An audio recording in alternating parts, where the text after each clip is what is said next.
What's up, guys and ghouls, and welcome to another episode of Fright Mic. I'm Liz. I'm Sam.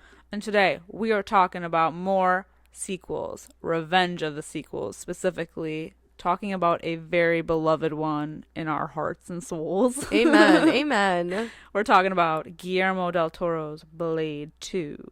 From 2002. Ooh. The most two you can be. Such a great sequel to an already great... I know that... like Blade 3 is not loved. No, I don't know her.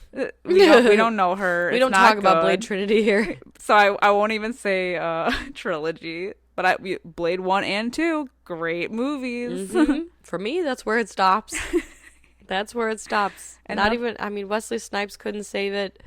Yeah. Ryan Reynolds couldn't save that third one. Yeah, it was rough. And they cast Jessica Biel. Ugh. It was a rough movie. That's why we're not talking about it. No. Nope. That's why we're not mentioning We're talking it about the sequel, That's better right. sequel.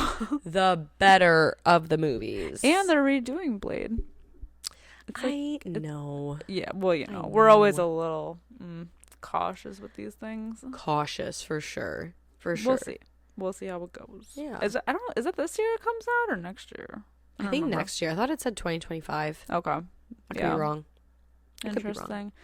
I think what makes these movies so fun is the time. So, it's just, like the bad CGI. It just really adds to it. I love it so much. Have we talked about Blade on the podcast? Okay. No, we have not. Maybe so one we're day. about the sequel for right? I don't know. That's kind of like Hostel. And Hostel, we talked about Hostel too first. Right. But Hostel, it's fine. Yeah. More of the same, but not as good. Exactly. This one I wouldn't say is like better than Blade, but it is a really good follow-up. Oh my god, it's so good. I know we love it. It's so good. Yeah. Different director, different vibe, but also still fun. Mm-hmm. So as it currently stands, it has a 6.7 out of 10 on IMDb. It has 57% on Rotten Tomatoes. But I feel like Rotten Tomatoes, I never trusted, especially on these older movies, Yeah, that's true. Because it's like Rotten Tomatoes wasn't really like a thing back then, I think. Yeah, I feel like they have catching up to do. Yeah. Whereas IMDb has been around longer. Yeah, for sure. And like anyone that I know who has seen Blade or Blade 2 has loved both. So, I'm going to take it for that. Yeah, absolutely. I think this one is just like full of action. So good. My favorite thing about this movie, there's like a bunch of things, but one of my favorite things is the way that they get creative with how the vampires consume blood. Yeah. In the form of blood jello, blood cocaine, blood meth. Yes. They're getting like really creative on ways that they can like inject themselves with blood. I live. I mean, because you adapt or die. Yeah, really. The old school ways. Straight from the source. Yeah, it's so 1920. Well, it kind of reminds me of like True Blood with how they had like the synthesized blood that they would just have readily available. You can order True Blood at a bar. At a bar, but that's the new times. Exactly. I love it.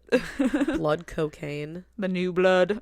Ooh, and we got like a gang full of vampires with they're all wearing some form of leather or pleather or shiny black vinyl. Of course, it was the early 2000s. What else would they be wearing? Of course. We established this. The in leather our works Monsters overtime. Month.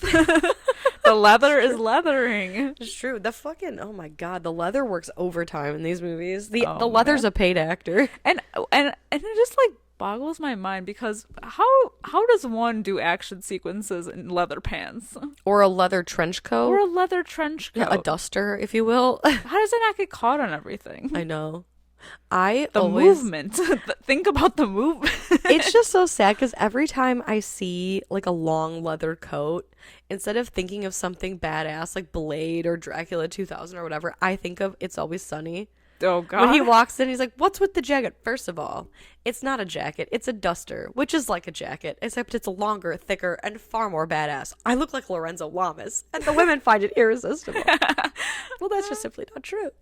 That's all I think of is just like fucking nerds. Yeah. Nerds. I know people that went to my like community college that would walk around wearing these dusters. I feel like there's a type of person that wears these jackets and they think they look like Wesley Snipes as Blade, but they look insane. But they look insane. Yeah, I feel like I think it's hard to pull off. It's not only hard to pull off, but like you said, it is quite impractical to be delivering roundhouse karate kicks and fighting vampires while wearing leather pants. Oh, yeah. Well, and like I think it was like the first Matrix that really kicked it off because that was 99, I believe. Oh my God. And they were doing everything like shiny vinyl, head to toe, leather, everything, boots, like pants, trench coat. Think of the smell. Think of the smell afterwards. Think of the swass. Yeah, that's not like I feel like that's one of those where you can feel the sweat dripping down your back. You know, I can feel the sweat pooling in my butt crack. I just wouldn't be able to move. Like I would not be able to move in those pants. No. Did I ever tell you about the time in 5th grade that I wore red leather pants and matching red leather boots to school, forgetting that it was the day we had to run the mile? Oh my God. And I said, can I please run it another day? And the teacher said, no. Of course not. And so I had to run a mile in red leather pants and red leather boots. That is torture. Did they stick? Like, did you have to like use the jaws of life to get them off of you? Let's just say it was an interesting that I never wore those pants again. You had to cut them off. I had to surgically remove them. I knew it. Yeah. They were grafted to my body. Oh. That's awful. Disgusting. What animal makes a 5th grader run a mile in leather? We had to do a lot of running around. Yeah. I think they were just trying to get your energy out. They were also trying to get you to these elementary school kids, they got too much energy. Well, let's have them run 10 miles. Yeah, really. It was all about like laps and timing. Yeah, because they were trying to get you to be fit. Like, I don't know why there was like such an emphasis on like, I mean, I guess there's always an emphasis on like the youth being fit or whatever. But they were really worried about obesity in my school. Yeah, maybe. Like, we will have no fat children. But then you'd have random days like parachute day. Oh, I love it. Oh. Or like the scooters that you would like break your ankles on. Your ankles, your fingers. Your fingers, your ankles, all of it. Everything. Yeah, I miss those days. Oh, I miss obstacle course day. Do you remember when you had to hop over those, like, you had to, they were like horses, right? You had to like climb up the ladder over and around, do some hula hoop action. Oh, God. They lost me at pull-up day. Yeah, I've never done a pull-up in my life. I couldn't. I literally would just hang there. I'm like, I can't do this. Yeah. You know what was so embarrassing? So for a while they were giving us an option. You could do the pull-up test, or you could do the vertical hang. See, that's hard too. Or what is it? The vertical hang? Not vertical. I guess vertical hang. So like you could either attempt a push-up and embarrass yourself, or you stand on a chair, get your chin above the bar. They rip the chair away from you as if you are being hanged in the gallows. I can't do that either. And you have to see how many seconds you can keep your chin. Yeah. I really thought I was gonna I thought I was gonna slay these hoes. I was like, I'm gonna do that vertical hang because I know I can't do a pull-up, but I know I can hold my chin above this bar. They ripped that chair away. Nope. Immediately fall. Smacked your head on the bar going down. Yeah, she said, I'll give you 30 seconds so you don't feel so bad.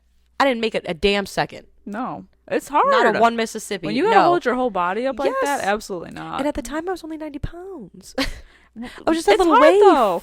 Because even though we were on the track running every day, my little scrawny arms couldn't do it. Yes, I know. My chicken arms. Hang me by my legs now. Please, you're having me fucking pump my legs running around the track, 20 laps. Why are we not doing like a squat test? Yeah, calves of steel. Yes. But chicken arms. Yeah. They never have you do so much as a 3-pound weight in, like a little 2-pound dumbbell, but they're going to have you support your entire body weight. Wild. Insane. and just now add the leather pants on top of that. Yeah, it's a juicy situation. It's a juicy situation. In this movie especially. Goddamn. Yes, I know. This movie has so much action that I feel like the story... So the story's kind of... I mean, it takes like a backseat to the action. The story is there just to keep the action in place. To keep it going. Yeah, to keep it going. Yeah, and if you're not familiar with Blade, we're picking up how many years? 2 years. 2 years after 2 years after the first movie, and Blade, the character, is like half human, half vampire. He has like the strength of the vampires, but he also has the thirst that they also have for like blood. But he kind of has his own way of, you know, I don't know, nutritionizing himself. Yeah, like getting whatever he needs to get to not have to kill anyone to get that. He's basically Hannah Montana. He got the best of both worlds because he's got vampire strength but no vampire weakness. So like they call him a daywalker. He can walk around in the sunlight. He's chilling, he's killing, he's illin'. But he does also need to drink blood. So they got a little blood substitute. A little blood bank. Yeah, a little dose it. He's dosing a little up. True Blood. Exactly. Yeah, he doses up. I am a little confused, however, and maybe I do need to watch the first movie again. Granted, I know you and I both have seen these movies like a good amount of times. Mm-hmm. Maybe you have the answer to this. So Blade in this movie, in the beginning, he's talking about like it's 2 years after the first movie. I'm hunting down my friend and, confidant Whistler, played by Chris Christopherson, who was captured in the first movie and turned into a vampire. Right. In this movie, so Blade does find him and drags him back. This is like in the early part of the movie. Injects him with a cure for vampirism. Mm-hmm. I don't know if it would work on him, though. That's what I'm saying. I'm like, yeah. Why wouldn't it work? But also, I would think that he wouldn't want that because he's a vampire hunter. He needs their advantage too. No, it's true. It's true. I'm just curious as to why he isn't like he's killing the vampires instead of just injecting them. Yeah, that's true. You know what I mean? Like he uses it to save his friend, but everyone else is like, they're too far gone, man. They're too far gone. I guess. I don't know. Yeah, it's just interesting. I was like, okay. Yeah, and I guess it also comes down to like how many injection, like how much of this stuff can you make? True. Well, to like be spread, because I mean, it's kind of like known now that there's just like hordes of vampires everywhere. It is? Yeah, I think so. To who? Well, to him. He knows. To him. They know. I was like, these humans are walking around like dumbass. Yeah, okay. They know that they're everywhere. Yeah. So it's kind of like, true. I don't know. That would be like a big undertaking, I feel. I mean, so is killing them, but I was gonna say, I think I'm just probably missing something along the way. But it's like, I never like paid attention before. I just thought like, oh, whatever, he's cured us for, it's cool that it worked or whatever. Yeah. And then like the more I thought about it, when I was watching it to take notes for this, I was like, now I feel like it's the Van Helsing knowledge. The Van Helsing like way of thinking with the cure. Yes, exactly. The werewolf cure. It's so true. No. So like I think I'm probably just missing something. I don't know. But either way, it doesn't really matter. I still love this movie. But the beginning of the movie, we start off in the Czech Republic, and we are following a man named Jared. Jared, what the fuck is it? They call him? Oh, Jared Nomak. Yeah, that's a weird name. Yeah, they call him Nomak. But I just love that the vampire's name is Jared. That's what I'm saying. Like, it's Kevin Lannister. It gives very much like, your name is Bill Compton. Vampire Bill. Yeah, like fucking Jared. Yeah, Jared. And what's up, guys? My name is Jared. I am a vampire. I'm Jared the vampire. Oh, okay. This dude looks rough, though. Yeah, he looks like a crackhead. Whatever, and he looks like Voldemort. He surely does. he surely does. And we follow him. He looks like crackhead Voldemort. He does. Yeah, he looks like Grima Wormtongue and Voldemort had a baby. Honestly. Yeah. And so like we follow him to a blood bank, and this guy's like, "Oh man, this place they pay well. They'll even take blood in a jar, and they don't even care how many times you donate. Blah, blah, blah. So they take Jared back, and they're like, "Wow, man, you look pretty disgusting." We've also noticed your test results have come back interesting. And they like strap him to a chair, and you're like, "Oh, they're vampires, and they're in a blood bank, and they're gonna feed on this sick homeless man." And then his jaw opens and like I don't know, it's like the Velociraptor. Yeah. I don't know. It like his jaw opens up in two. Yeah. I guess we don't see that right now. He's got like a bunch of little mouths and teeth. Yeah. Yeah, he's got like no mandible bone. Yeah. And he attacks the vampires that were going to attack him. And you're like, what the fuck who the hell is this guy? What is that vine? Like, what the hell is even that? What the hell is even that? What am I looking at? Yeah, all these vampires like, what the hell is even that? And I think that's everyone's reaction in this movie when they do discover like this hybrid breed. Yeah. Because they're like, what? It's very much like The Thing almost. It becomes like so like you don't even know what it is. It's true. They're just like fucking creatures, and this is all Guillermo del Toro. Mm-hmm. And, you know? I mean, they look great. Always ace in the creature design. And all these hybrids, they call them Reapers. They all are very translucent and slimy looking. You know? Yeah. They're like glistening. Yeah.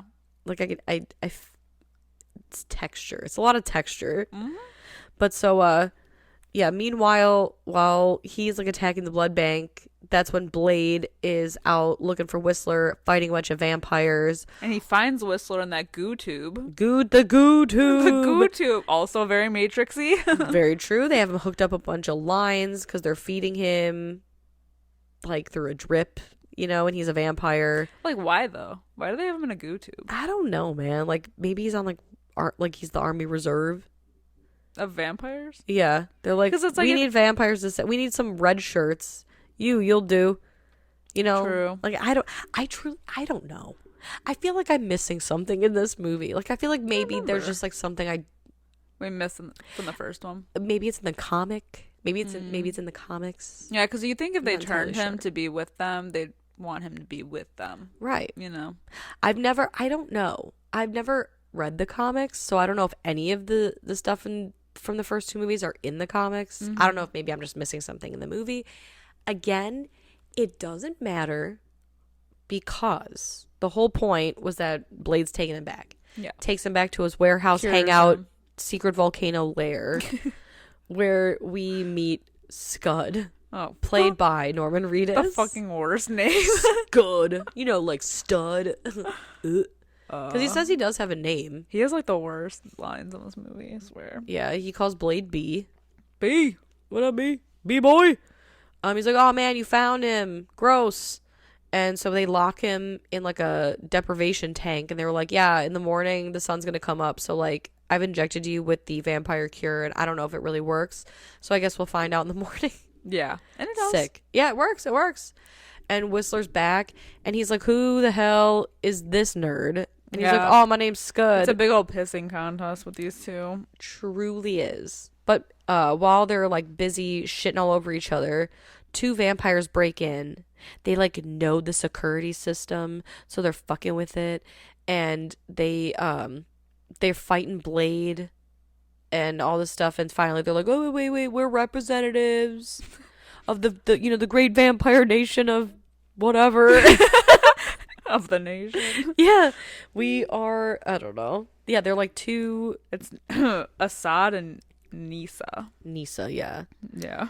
And they come to deliver a truce, a treaty, a peace offering. Come to bargain. Yeah, they're like, oh man, Blade, we know that you hate us, but there's a thing going on out in these streets, and it's worse than you could ever imagine. And it's going to transfer over to the humans. So, like, we need you on our side. Also, we want you to meet with our overlord. Yeah, who is Nisa's father. Yeah. And so his name is Eli Damaskinos. Yeah. Pizza. Damaskinos. Yes. It's very, yeah. I love their security system. the blood. Oh yeah, the blood keypad that pricks their fingers. I love that. Yowzas! Ow! I always hate that.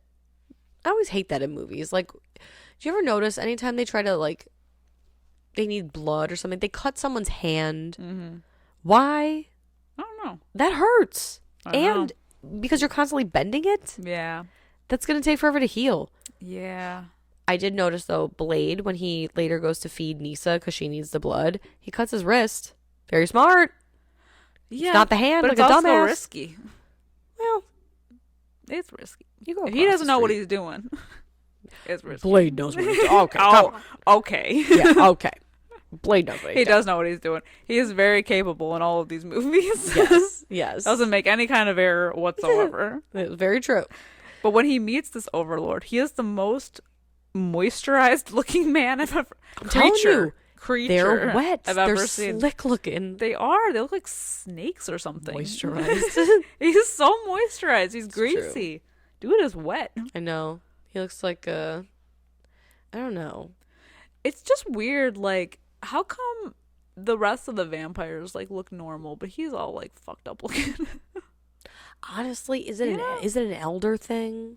Is it an elder thing? I don't. He's got very thin skin. I could see all of his. He's been around a lot. Yeah, I could see like all of his insides. Yeah, very veiny. He's translucent. At what point do you not want to be a vampire? Like, if you're older and they're like, okay, you're gonna be a vampire, but you're gonna be like 60 forever. Do you really want that? It depends. It depends. If I am turned into a vampire at 60, do I get the agility of my 20-year-old self back? Because vampires are very agile. I guess. Yeah. Or am I just a crusty crustacean frozen in time forever? Yeah. Like Peter? Exactly. Ugh. Because Yeah. then, I don't know. I mean, I am a pussy and I don't want to die. So I'd be like, yeah, do it. Yeah. I want to live forever, like. But we already have aches and pains as like 30-year-olds. So like, yeah, true. I don't know. But I guess you would have like superpowers. So yeah, the fear would get me every time. yeah. They'd be like, well, you could live. You will live forever. You will not die. You will be permanently 65. Done. Yep, do it. Yep. Absolutely. I got a good vein over here. Exactly. I'm permanently retiree age. Yeah. Sure. Ugh. I go on any cruise. Yeah. That sounds exhausting. I get an AARP discount for the rest of my life. Living forever just sounds exhausting. It does. And yet I'm scared of the alternative because I don't know the alternative. Well, so am I. So is everyone, I feel. But yeah. I don't know, man. It's one of those things where like in my day-to-day life, I'm like, I'm tired. I don't want to do this anymore. I'm exhausted. I don't want to be here. But then when I think about like, no, I don't want to do the opposite. Yeah. I'll put up with it. Yeah, I'll deal with it. I'll complain about it every day, all day long. Yeah. But I won't do anything to change it. Anyway, there's a new virus, the Reaper strain. Yeah. Yeah, they claim it's a mutation. Yeah. Mm-hmm. And we find out our boy Jerry is an anomaly. Yeah. And he's the carrier. So he's biting all these vampires. Yeah, he's feeding on humans and vampires. Yes. That's what makes him unique. And you know what makes the safe. Reaper virus unique to vampires is that when a vampire is bit, it doesn't kill them. It in fact makes them stronger. So Reapers, when they are mutated, they become basically like unkillable to all things except UV, like sunlight. Yeah. And I don't know if I think they have like an idea that like they're just much harder to kill. Yeah. But as we see, like as the movie goes on, it's like, oh, they figure out like none of the old like vampire tricks will work. They even talk about like these Reapers can be brain dead, but the body still functions.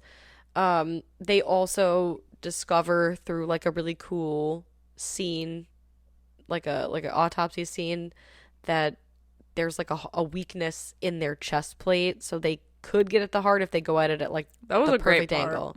I know, we'll talk about it when we get there. Yeah. But that, like body just hanging open there. I know. And I love all the squelchiness of like digging around in someone's innards. Oh.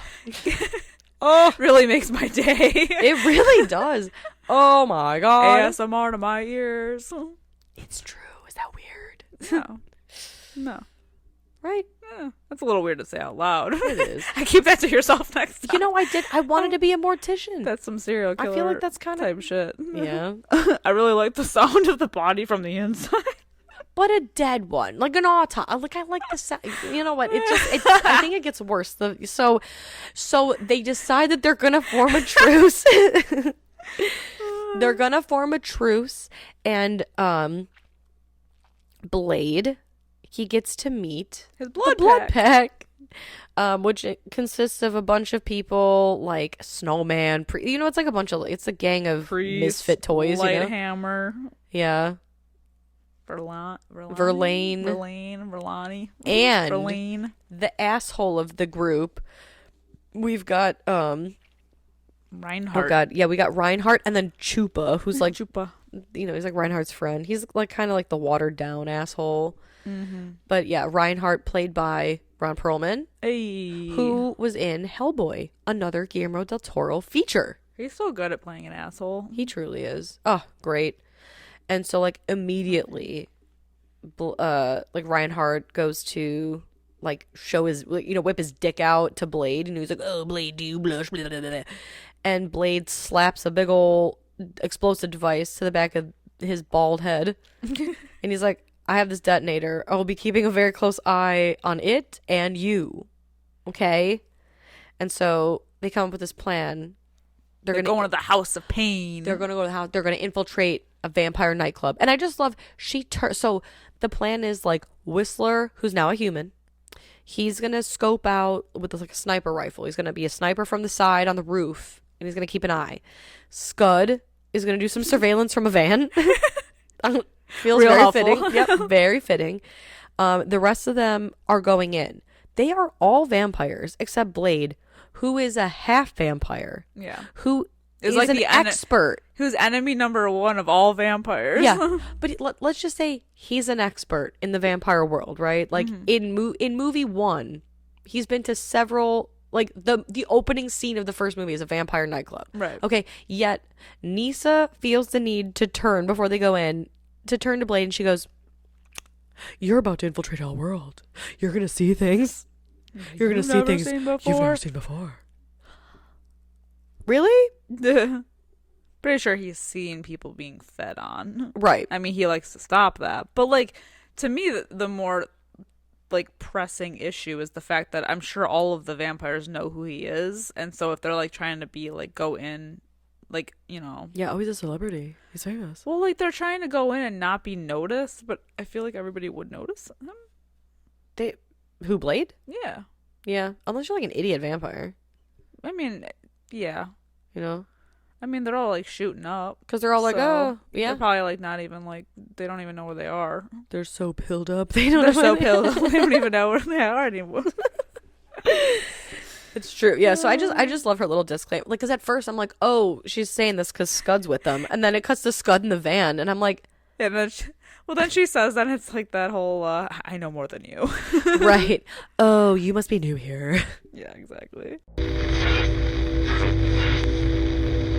Enjoy the podcast, like what you hear, and you want to hear more? Well, you're in luck. We have a Patreon. That's right. If you don't know, we talk about new movies on our Patreon. We do monthly rewinds, so that way you can find out what we are watching between our main episodes. Sometimes we craft spooky cocktails to match our theme of the month, and watch parties galore. So much fun over there.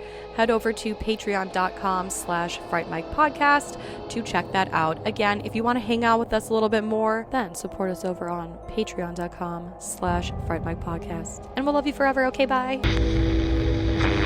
So they go in, and Blade's like, oh, I'm sorry, with the slow-mo walk. Of course. That is just a constant thing in this franchise. Yeah.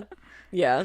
I feel like I can hear like the beginning, like the music in Army of Me by Bjork, like, and it like does the slow pan up. Yeah. You see like the fucking billowy pleather coat, you know. Oh, moving.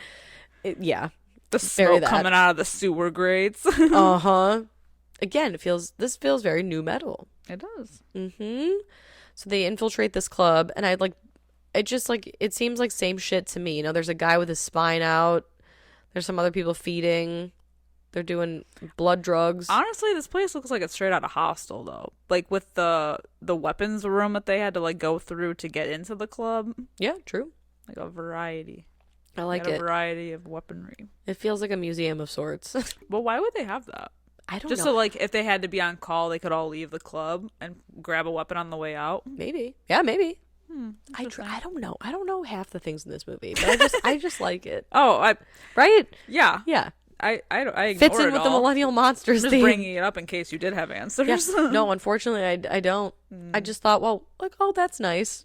I don't know. Oh, this is cute. About this, but right. I love this. Yeah, so they go in. Blade's like, wow, business as usual. This is boring. But the music's pretty sick. I love how they're hiding the cameras in plain sight.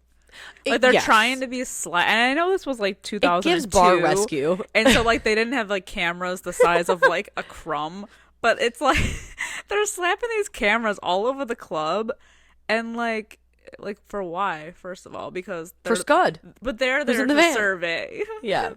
But he gets distracted anyway, so it's all for nothing. Yeah. Yes, Scud's busy fucking with Whistler on the roof and watching like Powerpuff Girls. Yeah. Yeah, I don't know.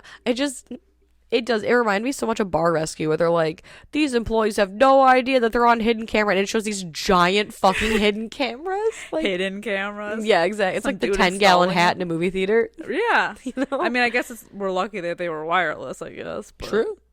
Still. Yeah, so they're all like surveying this club, and they do get very lucky. Honestly, they hit the nail on the head first try, because the club is right above tunnels, and the tunnels, you might ask, those are where all the Reapers are hanging out. What? And they smell the vampires and look. Chances? Oh, right, exactly.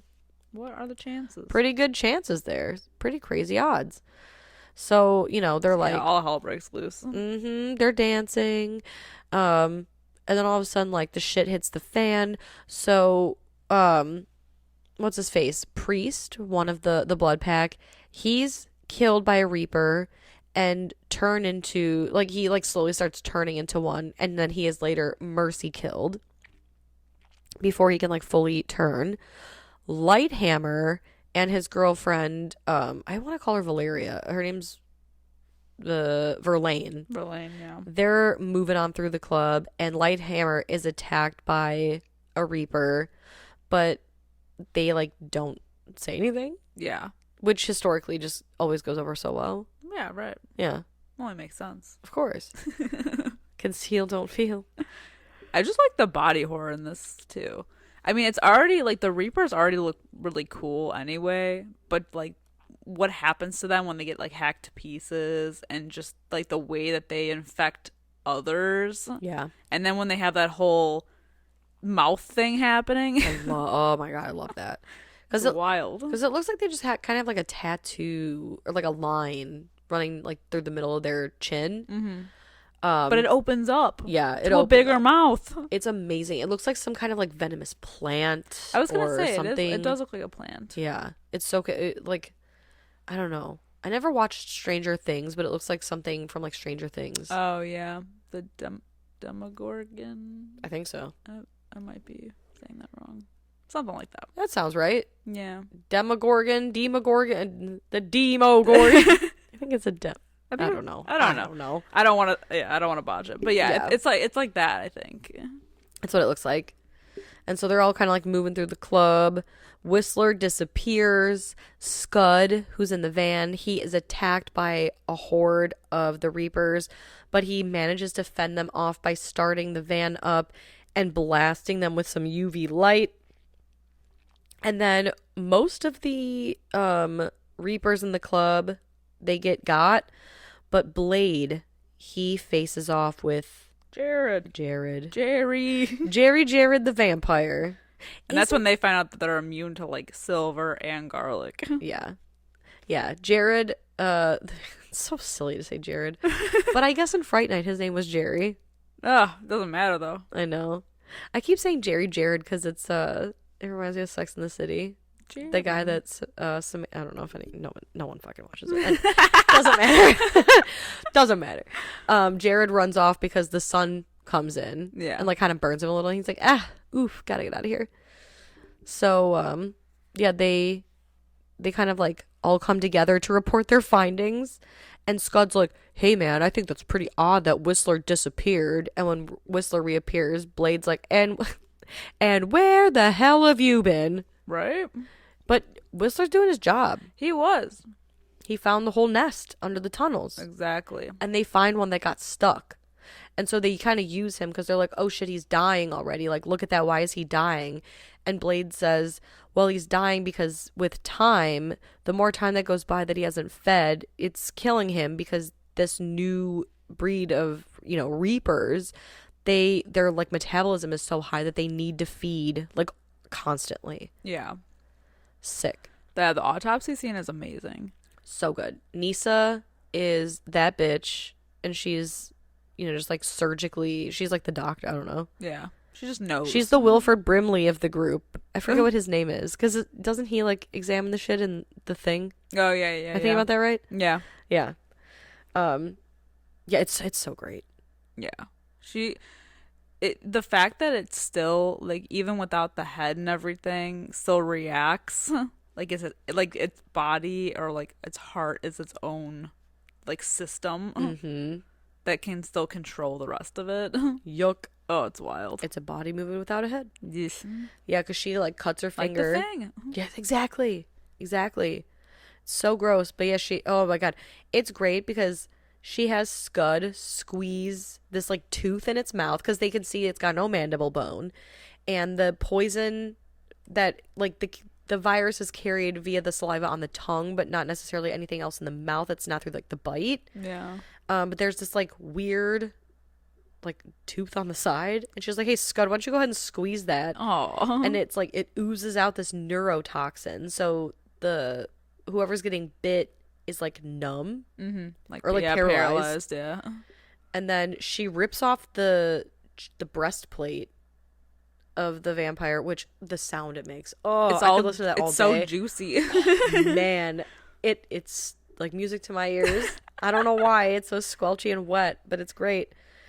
And yeah, that's when they determine like, oh, there's like bone encasing the heart, except for from this side. So if you need get the opportunity, hit him from the side. That is such a small window, though. It is, and yet, especially with how fast these things are. Like, I mean, the odds of you getting at the perfect angle are not good. Yeah, they're not great. But doesn't mean they're there. They're low. Yeah, but they're there. But they are there. And so, they deduce that UV is the only weapon. So Scud and Whistler get to work making these UV weapons in the form of a light bomb. And they're going to take all these light bombs, because we're getting the scene, right? They're suiting up. They are putting leather on leather on leather. Leather everything. Over and under the other leathers. And they're gearing up to go into the tunnels.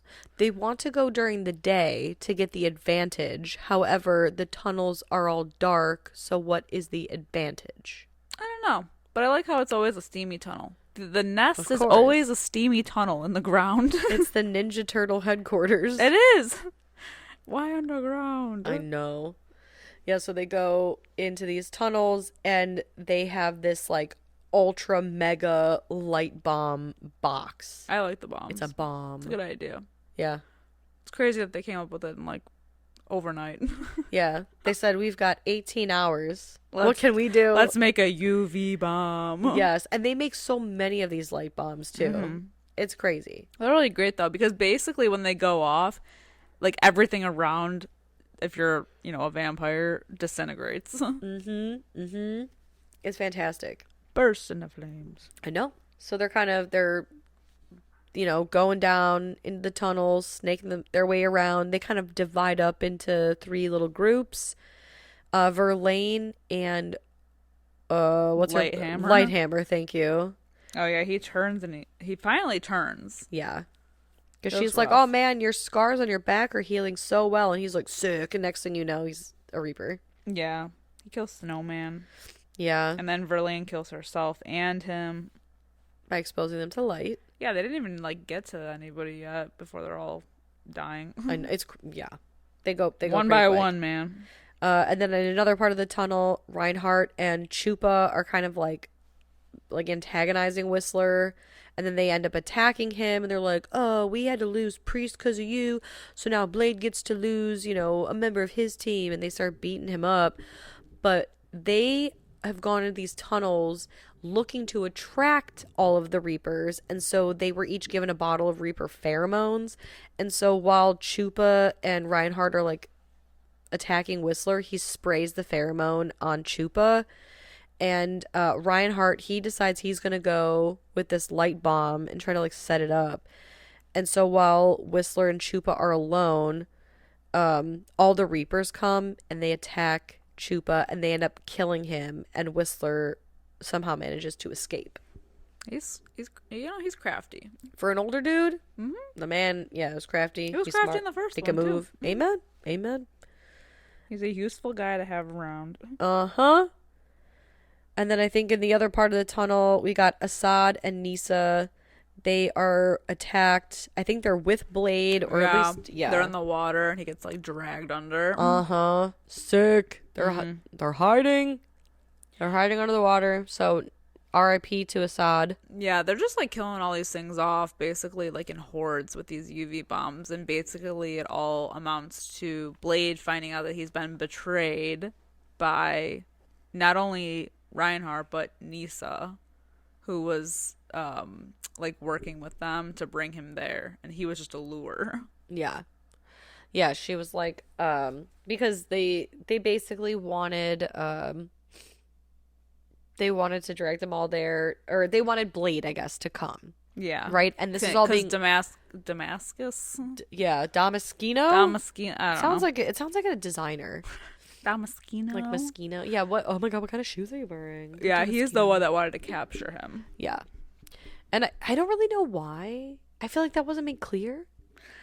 I feel like he would just... Oh, they want to... That's why. Okay, yes, because so when Blade kind of like comes to, he realizes that like Whistler, Scud, and him have been captured and they're being held. And when Damaskino shows up, he's like, hey, I just wanted to let you know that the virus, the Reaper virus, it's not a mutation. Rather, it is a designed... Creation. Yes, it's a creation. And, like, vampires have all these weaknesses, but I have been working diligently to basically rid us of all of our natural not immunities, like... just basically making a bigger, better vampire army. Yes, weaknesses, I guess. Yeah. And so exactly. they needed to lure Blade there to figure out how he is impervious to light. I think forgetting the fact that he is half human. Right. But either way, I feel like, he could have just told them. I mean, they already knew that, so I feel like they could have deduced that ahead of time. But maybe they're going to see, like, we'll take his blood, testing maybe. 1, 2. Right. And add a human element to this Reaper concoction. Yes. That they already created. So I don't know.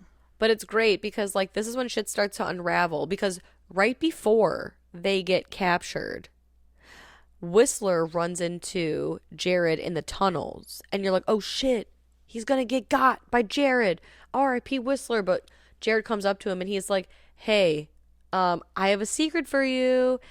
Take this ring and whisper, whisper, whisper. And so when all these secrets are being revealed, we're getting like the documentary, the behind the scenes.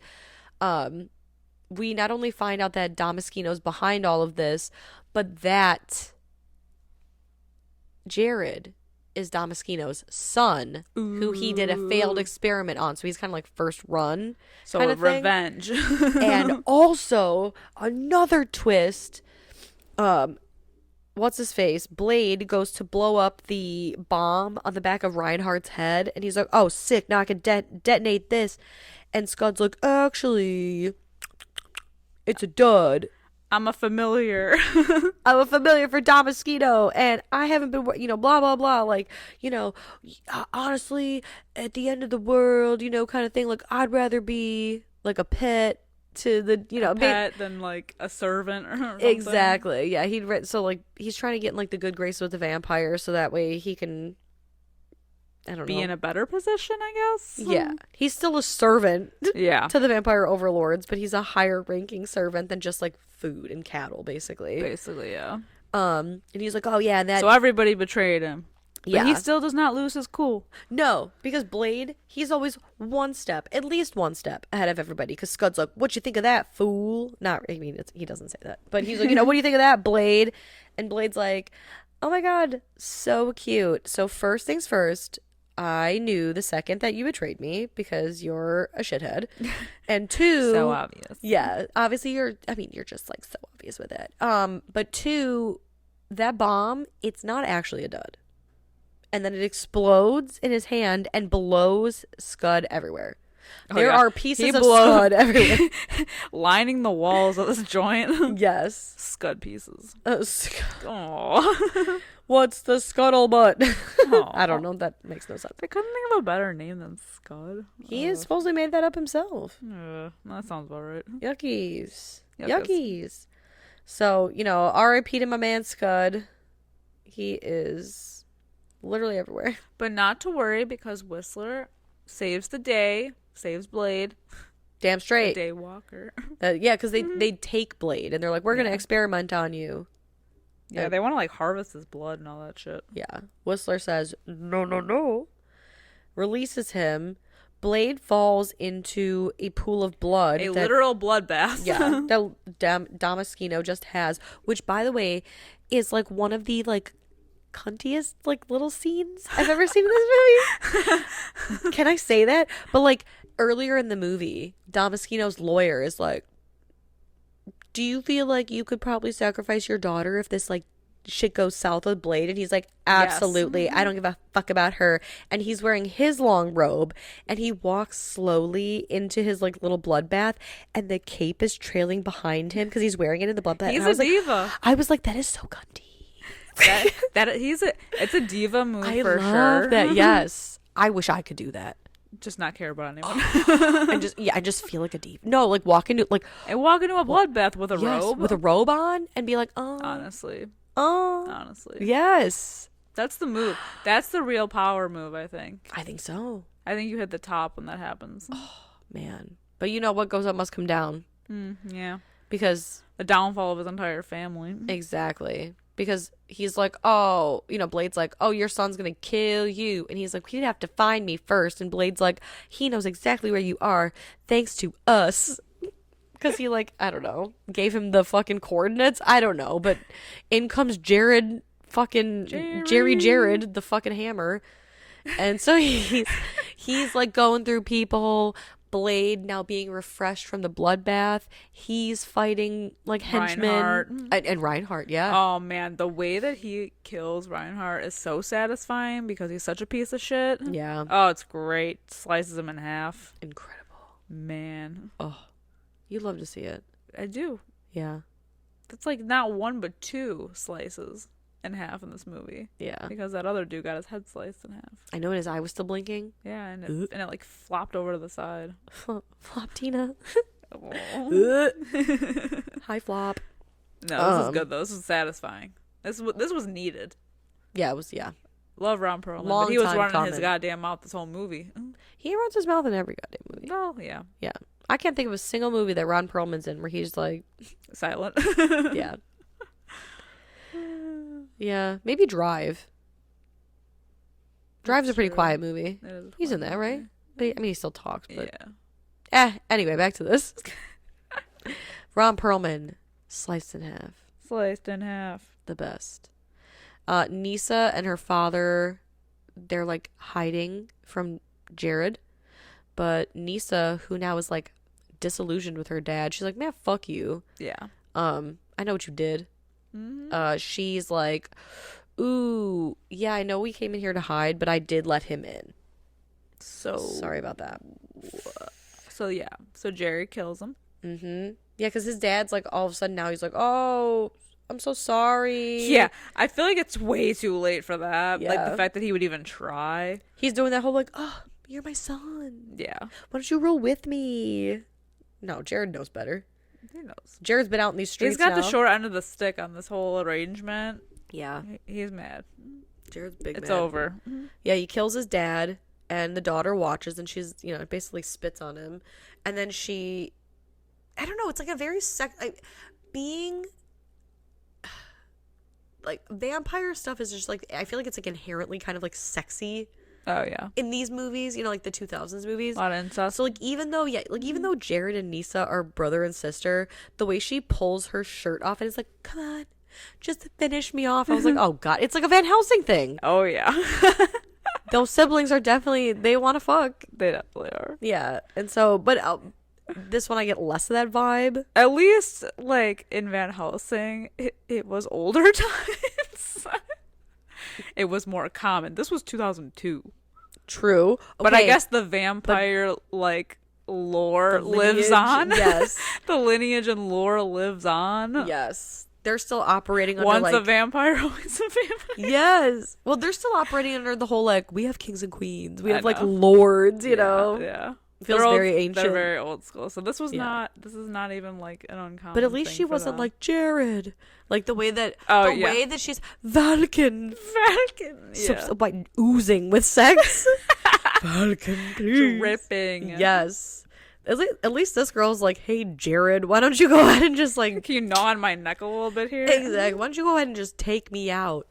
But of course, before he can like finish the job, Blade comes in and he's like, don't hey you, stop that. Hey, oh hey. You stop that right now.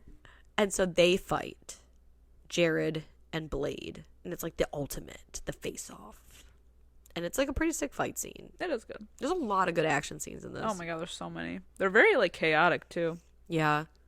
But ultimately, Blade gets the jump on Jared and somehow sticks him right in the heart. But not all the way. It's just the tip. Just the tip. Just the tip. It's enough to make Jared like kind of stumble back and he's like, oh shit, this is it for me. This is it. I bet you're wondering how I got in this situation. Record scratch. Oh man. He's like, I'll be okay. He was in fact not okay. He was not okay. But he's like, oh man, death really is the answer. The best. It's the greatest. And he took his whole army with him. Yeah. So he shoves the knife the rest of the way in, killing himself. There's no more Reapers. Woohoo. Job well done. And Nisa lays dying. And wants to see the sun one last time. So she dies peacefully? As a vampire, that was very important to her. Yeah. She even says to Blade earlier in the movie, she's like, I accepted who I was a long time ago. Mm-hmm. She's like totally fine with being a vampire. Yeah. She just didn't want to die a Reaper. Right. So yeah, it was beautiful, peaceful, sweet. I don't know. I mean, as peaceful as you can go being set on fire by the sun. True. I don't know. Good times were had by all. I enjoy this movie immensely. But we're not done. I mean, essentially we are done, but it's just funny because like one of the random like guys, I think his name is Rush. He was in the first, like literally the first like 20 minutes of the movie when Blade's killing everyone trying to find Whistler. He gets away. And so at the end of the movie, it says like we're in London. And Rush, the vampire, is going to see live nude girls. Live nudes, girls. Boobs, X-rated. And so he's like got his whole like peep show booth set up. And when the curtains come up, it's Blade. And he goes, you don't think I forgot about you, did you? And then stabs him through the fucking head. Oh, great. And then credits roll. So good. So good. I know. Such a great sequel. Man. Such a great follow-up to Blade. Yeah. Which we will maybe cover on this podcast at some point in time. I'm sure we will at some point. Yeah, because my man Deacon Frost is in the first one. I know, and the Blood Nightclub. The nightclubs with Jenna Jameson. Yes. Right? That's her? No. Tracy Lords. Tracy Lords. Yeah, Tracy Lords. It is. One of them. The Bloodbath. I know. Oh my god, that fucking so good. Give me that shit on vinyl. Oh my god, give me Incredible. that shit put it on a 24-hour loop. That bass could rattle my bones all day, every day. Oh man, so good, so good. It is iconic. These movies are just great. The third one, not so much, but whatever. Yeah, the third one's like the bastard child. That's like the redheaded stepchild. The third one is like, it has cool action sequences, but the dialogue kills it. I think. Mm-hmm. I mean, a lot kills it, but yeah, it's just too much. I know. It's too much. But so how do you feel about this one? How do you think it stacks up to the first one? Do you like it more? What's your rating? I don't like it more. But I still love it. So like the first one is definitely my favorite. This one is still good. I love Blade 2, so I'm gonna give this like a 4 out of 5. Fuck yes. Yeah. Just because all the things that don't line up exactly. I don't need the details, but it keeps it from being a perfect movie. We're here for the action. Yeah. How about you? What are you gonna rate Blade 2? Oh man. I wish I had watched the first one, like right before this, because. Oh, why? No, I wish I had watched it before recording, because like I love the first one. Yeah. I just don't know which one I like more. Ooh. Yeah, I don't know, because I love the first one so much, but this one is also a lot of fun in like different ways. So I think I'll agree with you. I think I'm gonna give it a 4 out of 5. Yeah. Because I feel like there's no way, if there was a way that I liked the second one more than the first one, I wouldn't rate the first one a 3.5. Exactly. So it's like hard. So like I'm inching on like 4.5 out of 5 to 4, but I'll stick with 4. It's fine. 4 feels good. Seems right. Yeah, 4 feels good. They're just so great. I know. Check them out if you haven't. Not the third one. Not the third one. The third one is kind of like Blade 1 and Blade 2 are like really good, like expensive vintage bottles of wine. Mm-hmm. And Blade Trinity is like Winking Owl at Aldi. Mm-hmm. It's like, it's still wine. You still get drunk. Yeah, like it's still doing the same things, but it's not as good. Exactly. It's not doing them well. Yeah. It's just not as great. Mm-hmm. I think I've only seen the third one once, actually. Ugh. And that was enough once for me. Once was enough, yeah. That was enough for me. Yuck. Nah. Either way, let us know what you guys think about Blade 2 or Blade. Whatever. Hit us up in our Discord at Fright Mic Podcast. We'll be there after the show, chit-chatting away. Amen. I got my fucking blood rave music. I don't know. Oh, right? Oh, my God. The Discord's going to be fucking popping. What if it was like MySpace and we could have like music set? Shit. That would be sweet. That would be life-changing. I'm going to inquire about that. Mm-hmm. I'm going to email Discord right now. Might as well just go back to MySpace. Right? I'm ready. All right. So anyway, hit us up over there on our Discord. Also, if you get a few minutes after the show and you want to give us a quick 5-star rating and review if you enjoyed us, please do so wherever you're listening. And as always, we thank you for listening. Until next time, I'm Liz. I'm Sam. Rest in peace.